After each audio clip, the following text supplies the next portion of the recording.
LTFRB, meron kayo na automatic collection system na kung saan hindi nyo sila pare-renew ng kanilang rehistro kapag hindi nila nabayaran yon, di ba? Correct?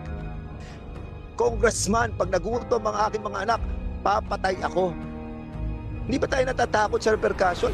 I'm not kidding. Why focus on the drivers ng jeepney? Sinama natin sa korporasyon na may kanya-kanyang interes. Correct.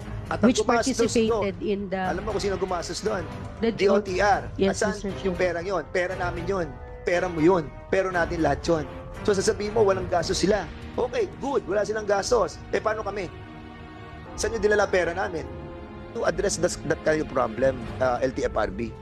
Cheap loan. Di ba? Statistics. Statistics po to. Are you serious? Or you are just deceiving all of us? Why not try to